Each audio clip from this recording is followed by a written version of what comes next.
minta pihak kepolisian hentikan kasus ini, kalau enggak Anda termasuk membuat kriminalisasi kepada Al-Quran.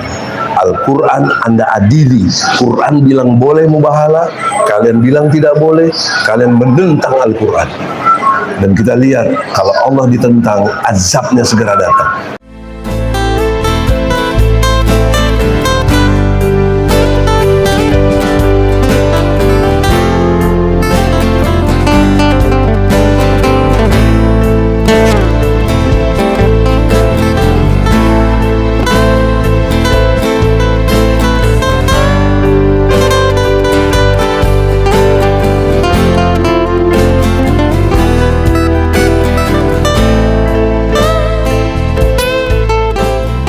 Wabarakatuh. Waalaikumsalam. Jumpa kembali Egy Sujana Channel, cerdas, berani, militan, insyaallah. La haula wala quwata illa billah. Saudara-saudara, saya advokat. Sebelah saya putra saya kedua, Hizbullah As-Siddiqi, advokat juga. Sudah lulusan UI S2, alhamdulillah. Bantu bapaknya dalam kebersamaan menegakkan hukum di Indonesia ini.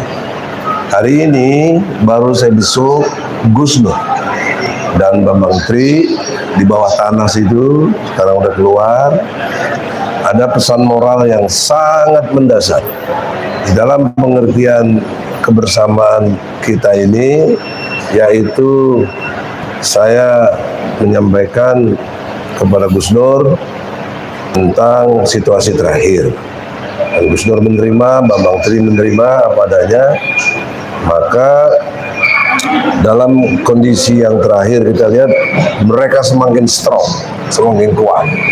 Kemarin mungkin melemah, sekarang kuat. Ya. Dengan kekuatannya itulah, ya, beliau berharap untuk bisa dalam konteks kasus pidananya siap melawan dengan serius.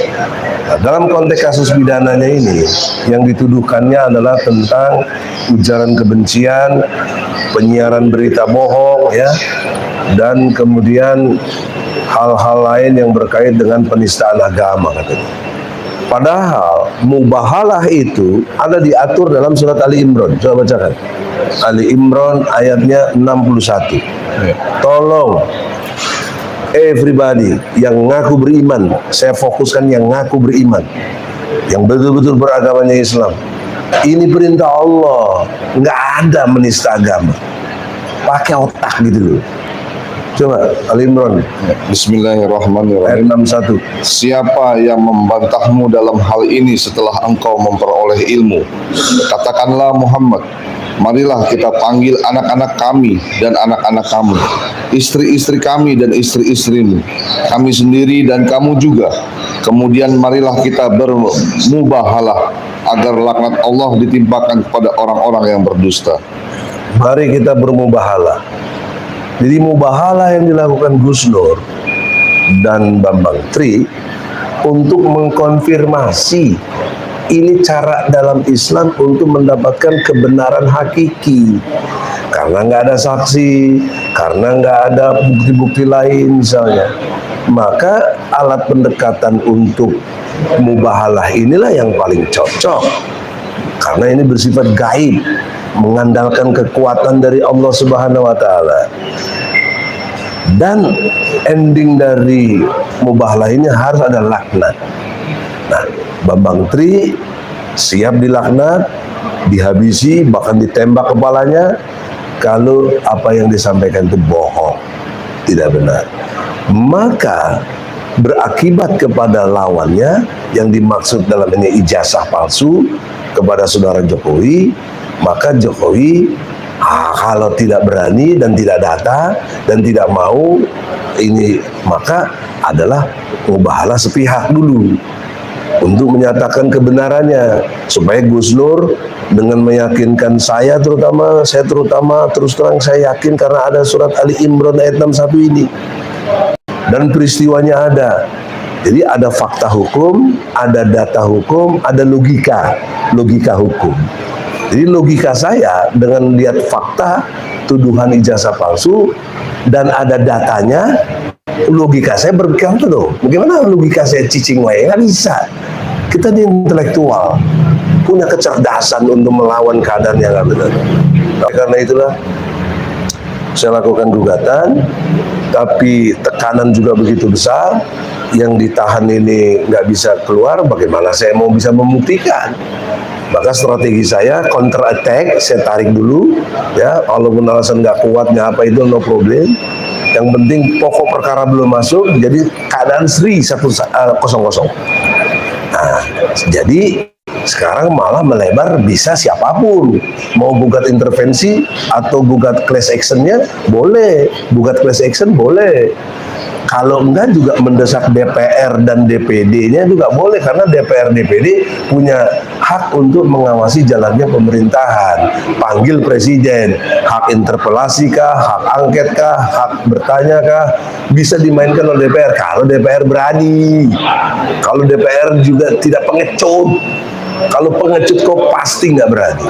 Tapi saya yakin lah, ya, dengan Bu Puan sebagai pimpinan DPR, sudi kiranya ya untuk menyelamatkan muka bangsa semua ini harus berani. Ya, kan dia cuma petugas partai yang harus dijelaskan di situ. Saya tidak bermaksud lain-lain, saya udah cabut, nggak ada lagi urusan saya untuk itu. Ini kan urusan setelah dicabut. Ya. Dan yang nyinyir-nyinyir bilang begini dapat duit segala macam, paling lu pitak lu maju berani nggak? Kalau nggak berani udahlah, jangan jadi pengecut, jangan jadi penjilat tuh, cara berpikir penjilat, ya, buzzer, ya. Oh berani, mari kita bertarung secara intelektual, bukan secara kerusuhan dan lain sebagainya. Itu tidak beradab, tidak kemanusiaan yang adil dan beradab. Oleh karena itu, dalam waktu dekat ini saya minta pihak kepolisian hentikan kasus ini. Kalau enggak, Anda termasuk membuat kriminalisasi kepada Al-Quran. Al-Quran Anda adili. Quran bilang boleh mubahalah, kalian bilang tidak boleh, kalian menentang Al-Quran. Dan kita lihat kalau Allah ditentang, azabnya segera datang. Saya hanya menyarankan, setidaknya Gus Nur ditangguhkan. Saya tidak bergening, tidak apa-apa.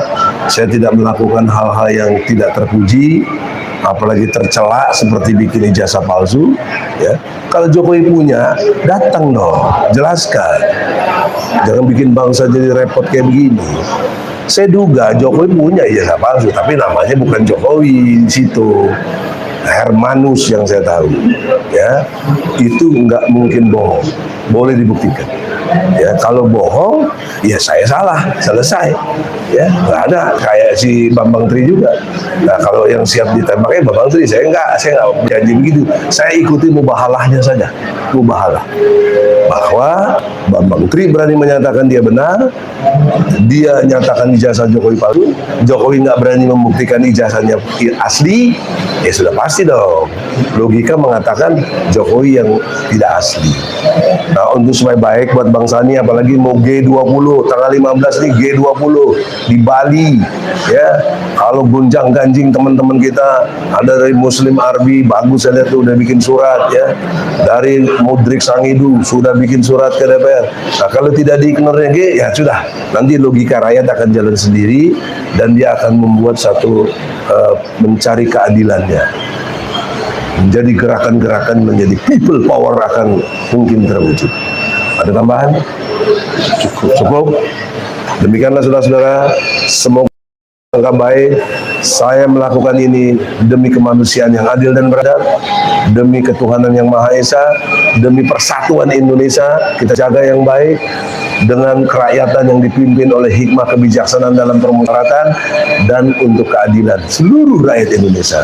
Semoga Allah ridho. Assalamualaikum warahmatullahi wabarakatuh. Waalaikumsalam.